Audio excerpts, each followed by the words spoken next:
dialing from phone and cannot see the screen, you can download the presentation that will be displayed on the screen from the IAIS website, and you can find it on the stakeholder events page.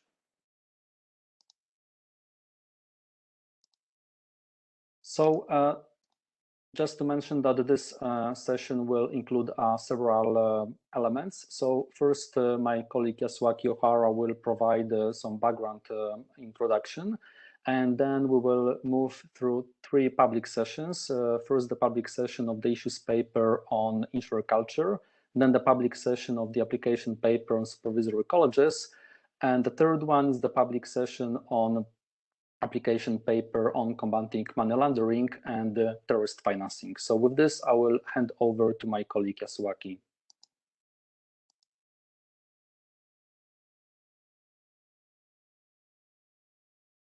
Thank you, Gregor. So hello, everyone. So my name is Yasuaki Ohara. So I'm from the IAIS Secretariat. So as Gregor mentioned, so I will start with a short introduction.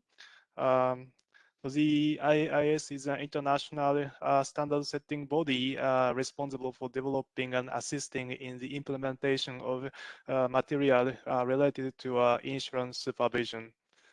So the IAIS develops 2 categories of material, which are supervisory material and supporting material. So there are 2 types of the supervisory material. The first is insurance core principles, which apply to the supervision of insurance legal entities and, unless otherwise specified, to insurance groups. And the second type is ComFrame, which provides standards focusing on the effective group-wide supervision of internationally active insurance groups. So the supporting materials help with the practical application of supervisory material. There are 2 types of supporting material. So the first issues papers provide backgrounds on particular topics, describe current practices, examples or case studies, and identify related issues and challenges. Those papers do not create any expectations on how supervisors should implement supervisory material. Then the application papers provide further guidance, further advice, illustrations, and recommendations and examples of good supervisory practices on how ICPs and ComFrames can be implemented. Then it is also worth to highlight that supporting material does not provide new requirements. So in this regard, so we would also like to mention the principle of proportionality, which underlies all the ICPs and the ComFrame. We acknowledge that insurers come in different shapes and sizes, and how they are supervised may need to reflect that. So the application papers often provide examples of how proportionality could work in practice. With this, now I'd like to hand it back to Gregos, who will continue this session. Thank you very much, Yasuaki. And now we will move to the first part of the presentation of this session, which is the presentation of the final version of the issues paper on insurer culture. And I will take over to the chair of the governance working group, Anna Jernova. Okay. Thank you, Gregos. So welcome, everyone. My name is Anna Genova. I'm the chair of the governance working group. And so for this part of the workshop, we'll focus on the issues paper on insurer culture, which was released for public consultation in June earlier this year. And the final version was adopted and published just last month in November. So the paper was developed jointly by the Market Conduct Working Group and the Governance Working Group. The previous chair of the Market Conduct Working Group, Emma Curtis, she left in July, and Charlotte Cross was appointed as the new chair for the Market Conduct Working Group earlier in October. I'm very happy that Charlotte is able to join me today. And Charlotte, if you're there, I'd maybe ask you to briefly introduce yourself before we move on, if you are there.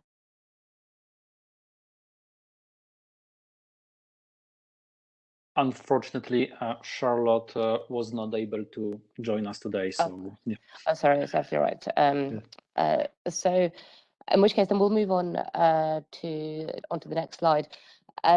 So, some of you would recall that conduct and culture were identified in the IAIS strategic plan for the next several years as one of the key trends in insurance markets and also in insurance supervision.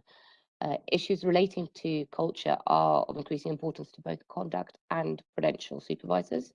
And this is particularly in light of rapidly changing financial markets driven by innovation, shifts in consumer expectations, and also broader societal changes, all of which still link back to the objectives of various supervisors. We've also seen culture emerge as an important theme during the COVID-19 pandemic. Now, since the issues relating to culture are complex and wide-ranging in nature, the IAIS has decided to adopt a sequential approach in addressing this important topic. So in the first phase, we developed the issues paper with a scope limited to exploratory observations of insurer culture. And in the second phase, it's intended to advance these observations through further engagement and potentially more targeted exploration or practical supervisory guidance on some of the cultural drivers identified in the issues paper. Now, moving on to the next slide, thank you. Just briefly outline the objectives and focus of the paper. So the issues paper aims to explore the concept of insurer culture as a key intersection point for managing prudential and conduct risks. It also investigates the role of culture in mitigating wider misconduct. Now, on the right-hand side of the slide, you'll see a lovely figure that tries to demonstrate some of these interlinkages.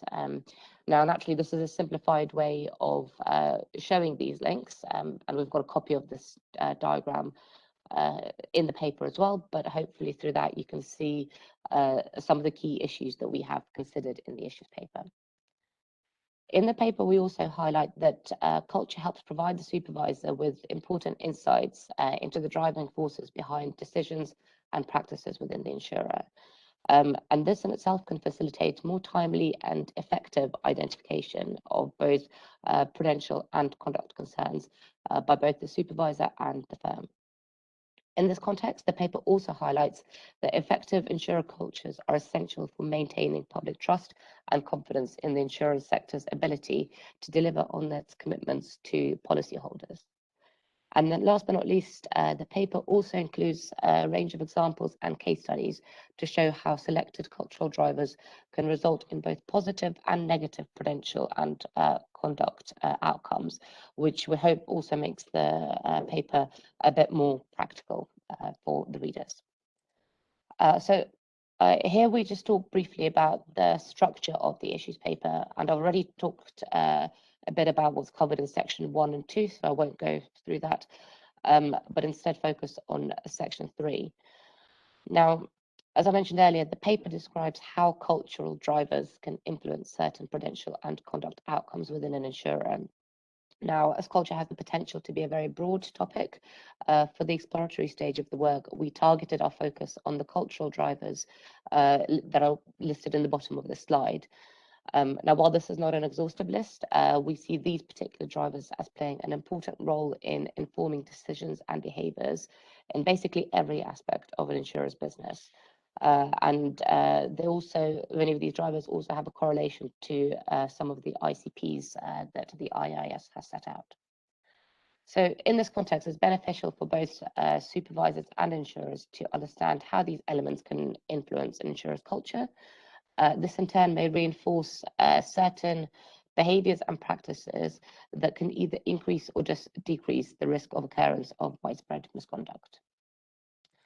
Now, would like to talk a little bit about the outcomes of the public consultation. So, as I mentioned earlier, the issues paper was out for consultation over the summer, and the final paper, as well as the public consultation comments and their resolutions, are on the IAIS website, and you can see the links on the slide as well. We've received 120 comments from 14 commentators, and so we'd like to very much just thank everybody for taking the time to respond, to provide their valuable input and constructive feedback, which we believe helped us to further improve the paper.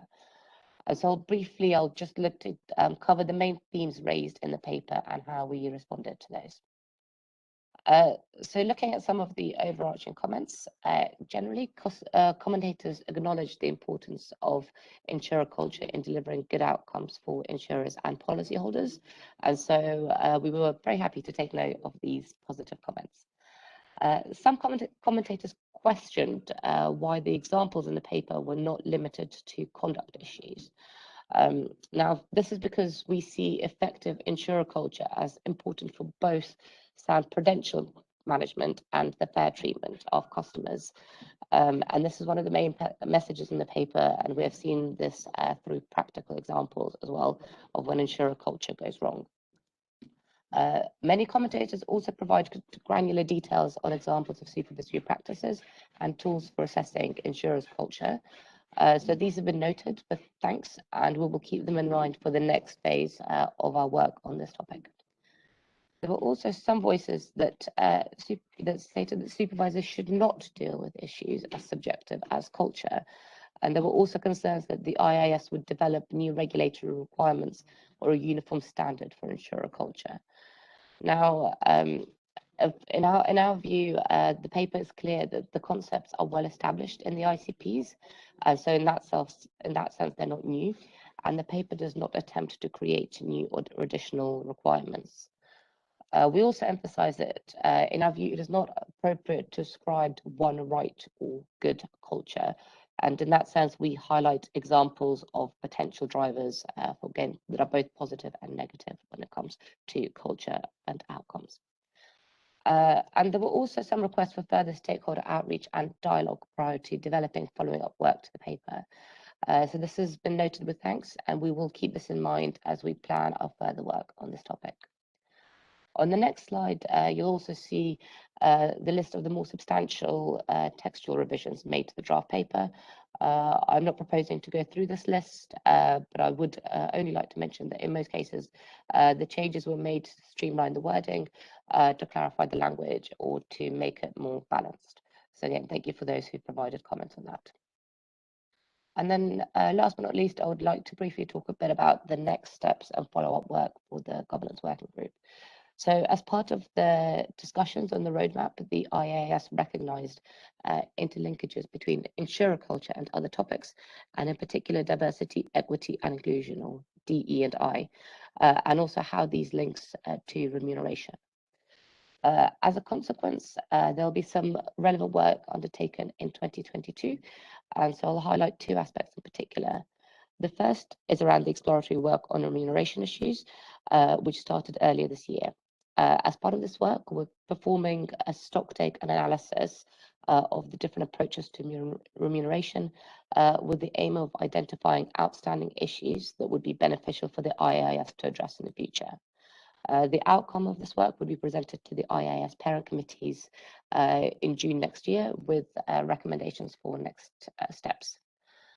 The second related item for the governance working group will be starting exploratory work on DE&I, which has been recognized by the IAIS as one of the strategic themes. And this has also been reflected in a statement on importance of DE&I considerations in insurance supervision published by the IAIS in November. The outcome of this exploratory work would be presented in a public report, which we're looking to publish in November 2022. The exploratory work on DE&I will primarily focus on those aspects related to the insurer's internal governance, which is also then related to insurer culture.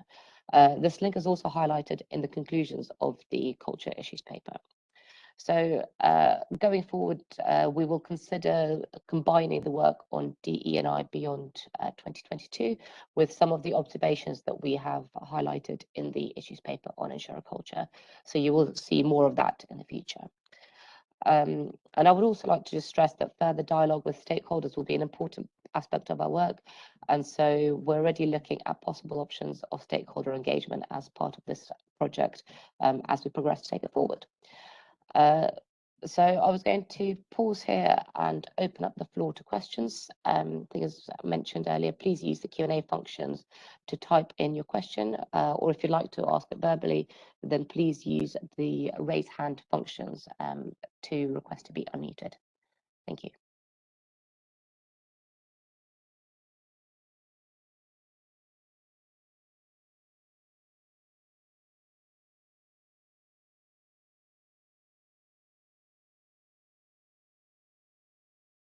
It seems we have one hand raised, so I would be grateful, Alka, if you could unmute David Snyder.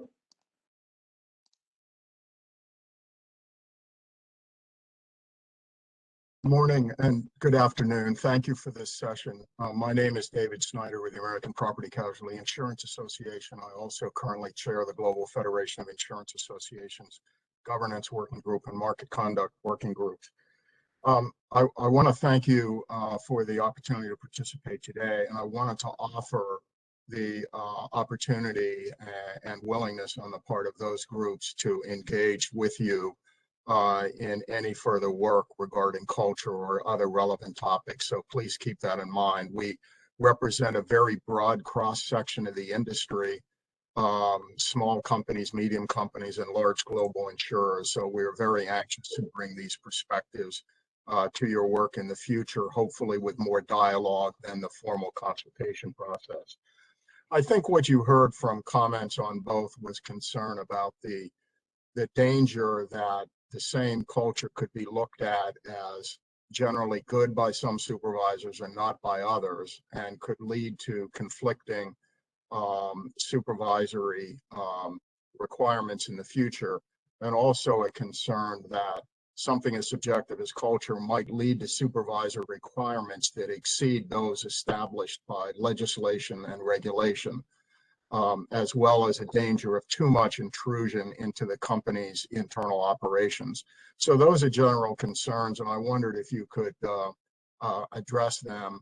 But regardless, I want you to know that we are very anxious to work with you, Anna, and with all of the working groups at IAIS, and hope for a more, what should I say, complete and full dialogue beyond simply the formal consultation process. So once again, thank you.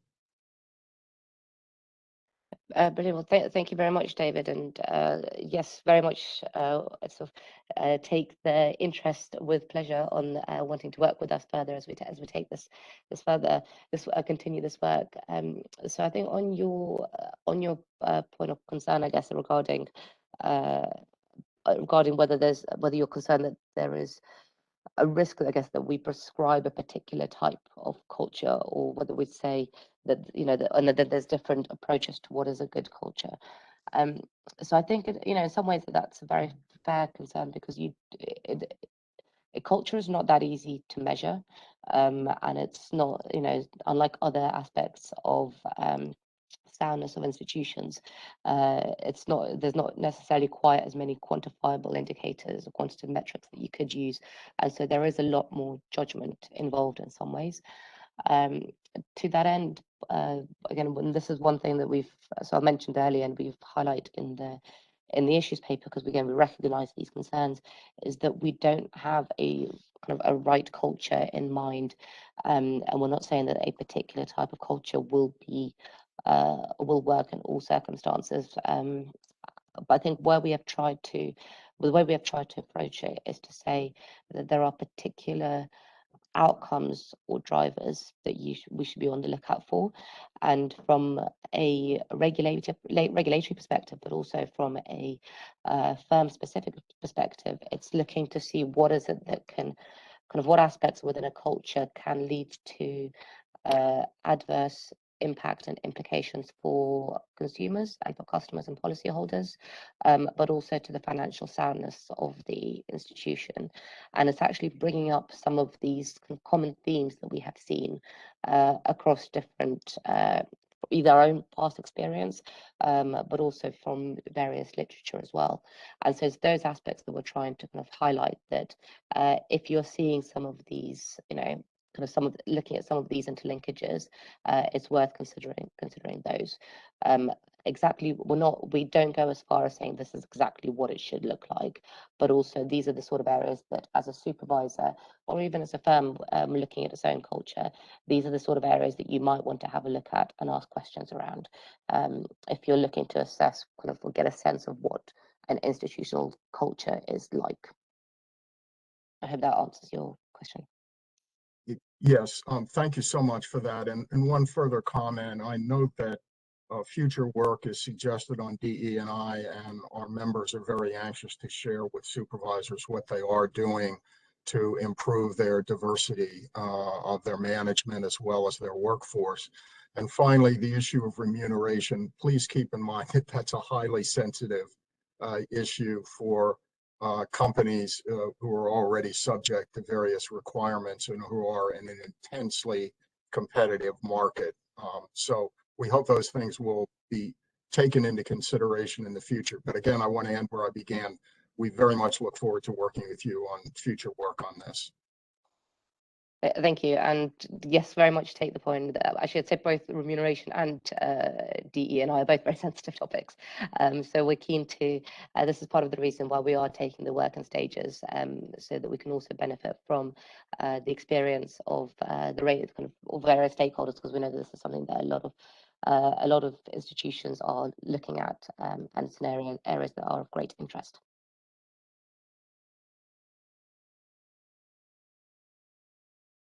Okay, thank you, Anna. And just to tell you, we have also one written question from Morak. And the question is, can you tell us a little more about the stock taking on remuneration, and are you surveying companies or supervisors? So do you want Anna to take this one, or do you want me to respond? I'm happy to start, and then Gregos, you can tell me everything I've missed. So we're starting off again at this stage. We're starting off with a surveying of the supervisors, so to get a sense of the existing requirements and approaches already. This is something that also the Financial Stability Board has looked at through its review on its principles. But at this stage, we are looking to understand what the existing approaches are, and what kind of, I guess, how much they vary across the IAIS members. I think after we do that, that will enable us to see if there are any particular gaps or inconsistencies, and whether there is anywhere that might be beneficial for IAIS to sort of to issue some material based on kind of that. But we at this stage we haven't got we haven't got an answer in mind already of what it is that will be the next step. We want to first of all be driven by what we find from from the IAIS supervisors, and then should that work then develop further into some published materials, then we would of course do our usual stakeholder engagement to get a view as well of what the different firms are doing themselves. Gregos, have I missed anything? No, thank you. There is nothing more to add from my side.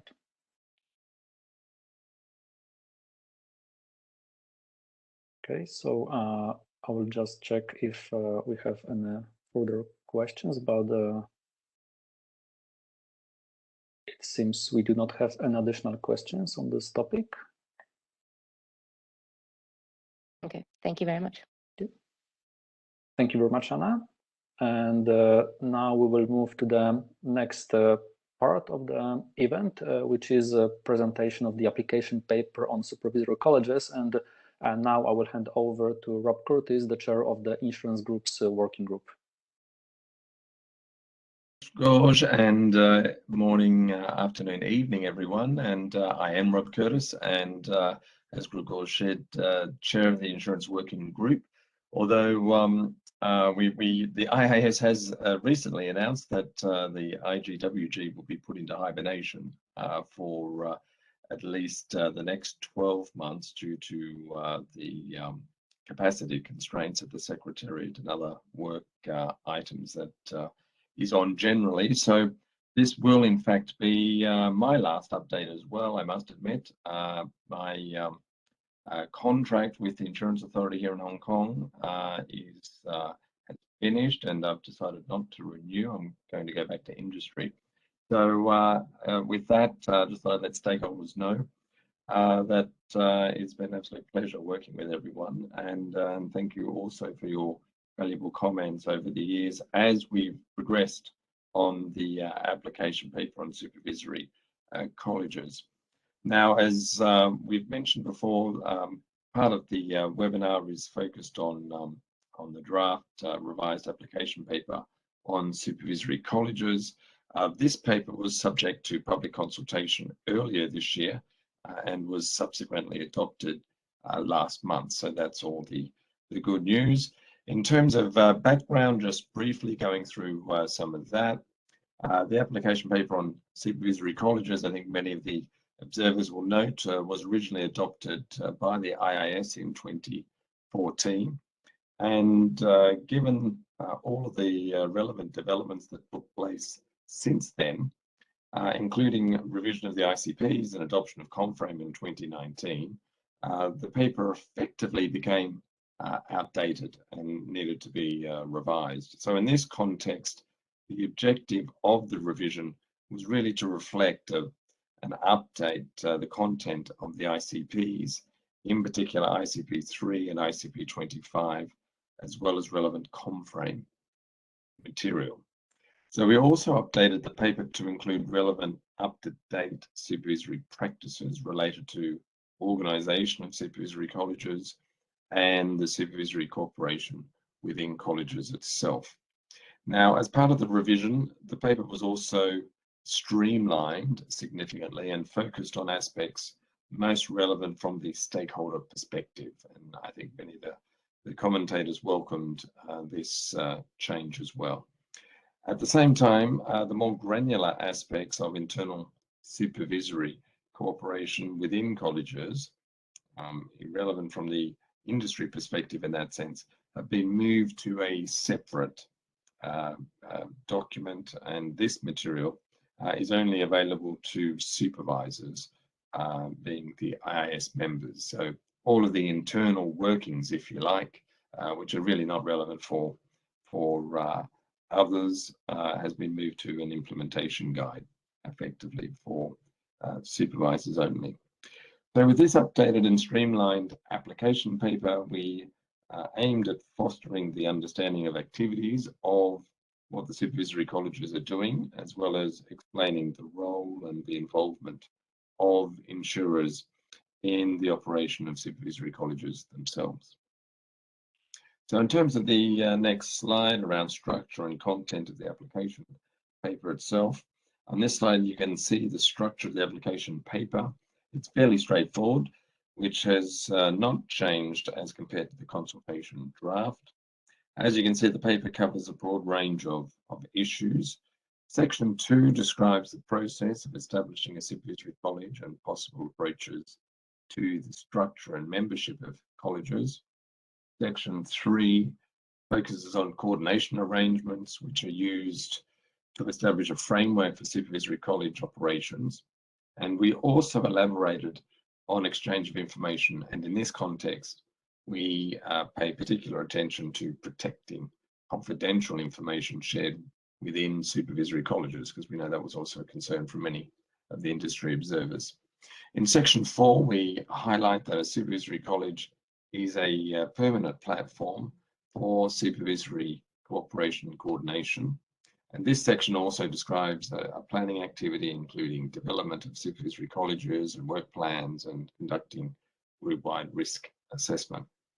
And then section 5 covers various aspects related to organisation of the supervisory college meetings, including involvement of group-wide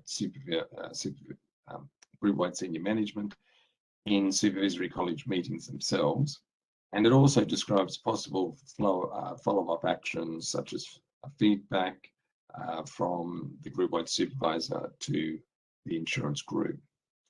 Now on slide 18, around the outcome of the public consultation, you can see a high-level outcome basically of the public consultation, which took place in July and August of this year.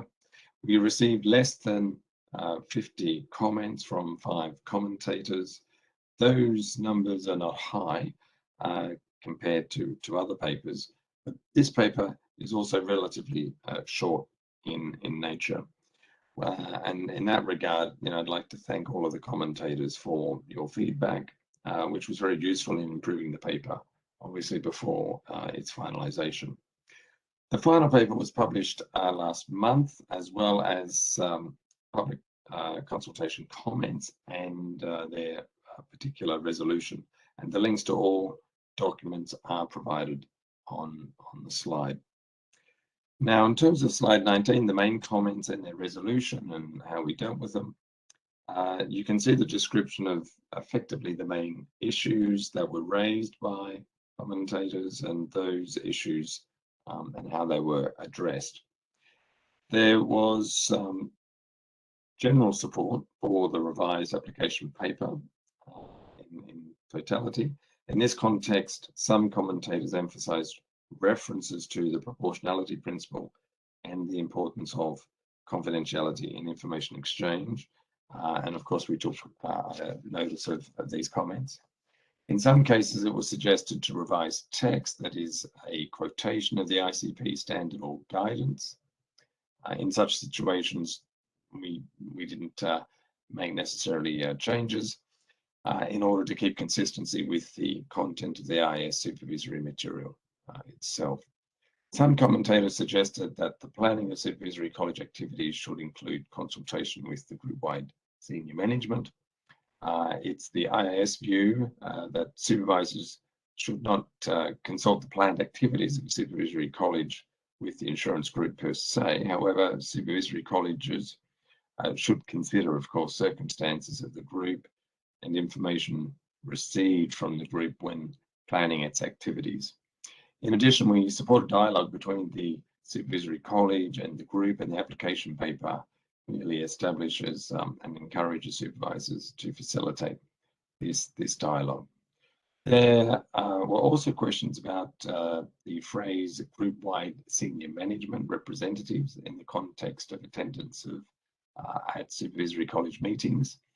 The intention was to indicate that members of the senior management should participate in the college meetings.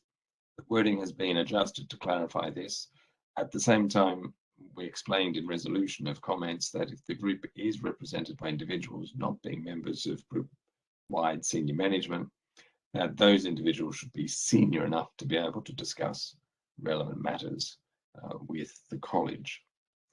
So in terms of slide 20, just to recap the process going forward, on this slide you can see a list of the most substantial specific textual changes. As you can see, in some cases we added some wording to provide more details or examples, and in other cases we basically made some clarifications to reflect the feedback that was actually received. So in terms of wrapping up questions, I'm very happy to take any questions on the draft revised paper, or the paper itself. Please use, as Anna said, the Q&A box to type your question. If you want to ask a question verbally, you can also raise your hand function and be unmuted. So Grzegorz, maybe I'll hand back to you because I think you've got control of who might be asking any queries or questions. Thank you, Rob. So we do not have any attendees who would like to ask a question verbally, and we have one comment from Morag, written comment. So maybe I will simply read it. Why we will miss the IGWG? A temporary suspension of the group is a reflection of a great success for the IAIS in advancing regulation, and I might suggest a future topic to explore, which might be subgroup supervision issues. So we will take note of this proposal. Thank you for that, and best wishes to Rob on this role, on his role. So thank you very much for this. Thank you, Morag, and yeah, it's I would have loved to have seen everyone again, of course, with our actual meetings, but yeah, not been possible to date. But and there will be a supervisory forum planned, so we hope to the IAIS can get that reinvigorated, if you like. I know we've had past, efforts in that regard, but hopefully we can get that reinstituted and working well as a functioning forum for the largest groups to participate with the supervisors. So yeah, stay tuned for that one.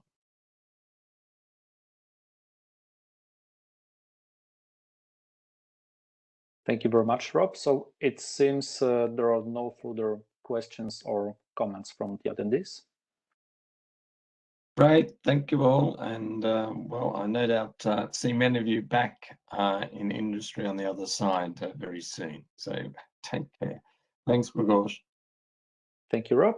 And now we will move to the last part of today's event, and it will be a presentation of the application paper on combating money laundering and terrorist financing. And I will hand over to Christopher Brown, the chair of the Financial Crime Task Force. Thank you very much, Grzegorz, and it's a pleasure to have so many of you attending this session. My name is Chris Brown. I'm the Deputy Director of AML at the Bermuda Monetary Authority and the current chair of the Financial Crime Task Force. Could we just move to the next slide, please?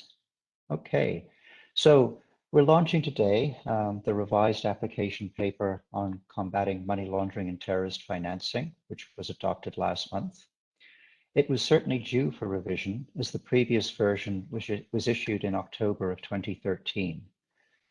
It's important to note that the focus of our changes was very much in the spirit of revise and not recreate. So the approach we have taken is very much along these lines, to reflect updates in the FATF recommendations, to recognize the FATF guidance for a risk-based approach in the life insurance sector, which was published in October of 2018, and the changes in ICP 22 itself, the core principle underpinning this application paper. The objective was to provide an updated document for insurers, which they may find helpful as an additional reference as they establish or review their AML CFT programs. Next slide, please. Okay, this is just an overview of the general structure of the application paper. It has been slightly revised in the process here, and it's broadly based on the flow of the FATF recommendations. Next slide, please. We had a very fruitful 2-month consultation period. We held a session on the 2nd of June to launch that public consultation, and we're very pleased to receive 164 comments from 14 respondents. The respondents were primarily industry groups, in addition to a couple of regulators and private companies themselves. I would like to take this opportunity to again thank all of our respondents, as the quality of the final paper was certainly improved as a result of this input. And at the bottom of the slide, we have the links to the revised paper and the resolution of the comments received during the consultation. Next slide, please. Okay, so this slide is outlining the sort of high-level general themes that we received in the consultation. I'd just like to talk to a couple of these because I think they're fairly important. The issue of the scope of the paper was the subject of a lot of very good input. And what we have done is to sort of tighten this, recognizing that the FATF guidance talks specifically to the life insurance sector, but of course recognizing that on a jurisdictional basis, some jurisdictions may choose to broaden the scope of subsectors within insurance that might be subject to AML CFT controls. However, we have positioned this paper to be really directed at the life insurance sector. We've also reflected that, again, the FATF have indicated that life insurance on a relative basis may often be a lower source of money laundering TF risk within a country, and concerns that the paper seemed to imply that certain factors within the industry are categorically high risk. So we've addressed those within the context of the paper. just reminder, this is a reference document and obviously needs to be considered by an insurer within their national context, and of course, within the particular context of the products and services that they offer. Another very important point that was raised was the treatment of proliferation financing. Again, this is an area that the FATF has made standards revisions on within the last couple of years. They have now indeed published their guidance on doing a proliferation financing risk assessment. What we've done within the revised paper is to ensure that we're consistent with the Insurance Core Principle 22, and particularly the section that talks to targeted financial sanctions. And what we've done throughout the paper is just to, acknowledge the importance of proliferation financing, but put it in the correct context within this particular application paper. In terms of the risk-based approach, in terms of moving on to digitization, obviously this is also an area where there has been considerable movement within recent years. And what we have done is to recognize the emergence of digital ID in particular, and to ensure that there is appropriate references to the use of digital ID in line with the FATF's guidance on this topic. And last but not least, data protection. And similarly, just the revisions have been done to reflect the significant developments that have occurred in this space, to make sure that we are consonant with those changes moving forward. If we could go on to the next slide, please. Okay, so I won't go through these in detail, but this slide and the next slide is just providing the cross-reference between where our significant textual changes have been made on the basis of the public consultation, going through, touching on all of the themes that I was describing earlier. If you could perhaps just move to the next slide, please. I would just make a quick note on the annexes. We have revised the annexes. There's an annex on case studies to do with money laundering and an annex to do with terrorist financing. We have been able to add some new case studies following input from IAIS members. And we've also tried to edit and refine these, first of all, to be more focused on the life insurance sector, and secondly, to try to draw out the particular red flags that each case study may highlight that may be of assistance as insurers are reviewing their programs. So if we can just move on to the final slide, please. As always, very happy to take any questions. If I could perhaps pass back to Gregor to moderate. As always, please use the Q&A box to type in your questions, or raise your hand if you'd like to ask a verbal question. Thank you very much.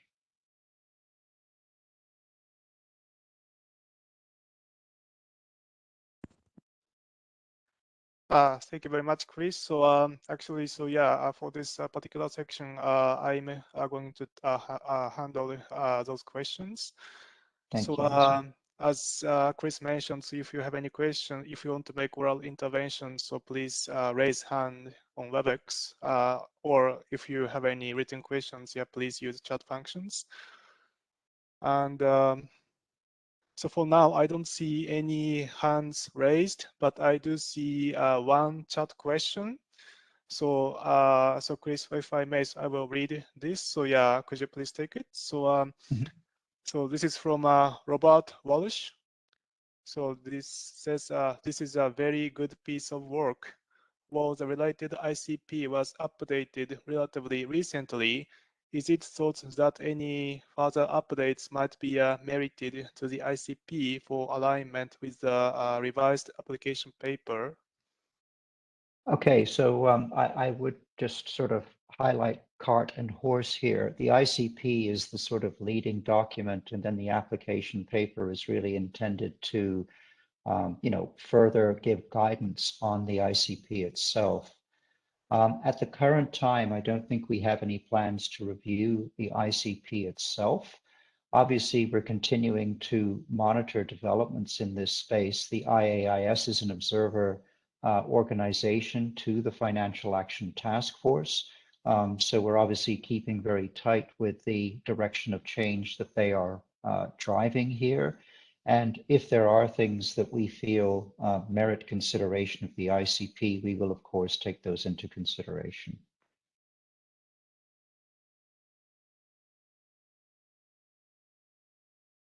Thank you very much. So, Robert, does this answer your question?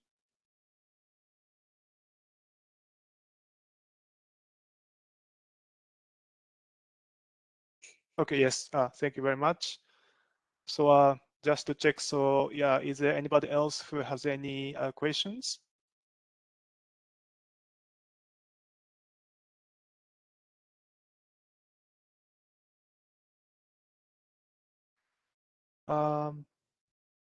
Does not seem to be the case. I'm checking both if there is any hands raised or yeah, if there is any questions through chat or Q&A. But I do not see any questions for now. So I think if we do not have any questions, I think maybe this is the end of this session.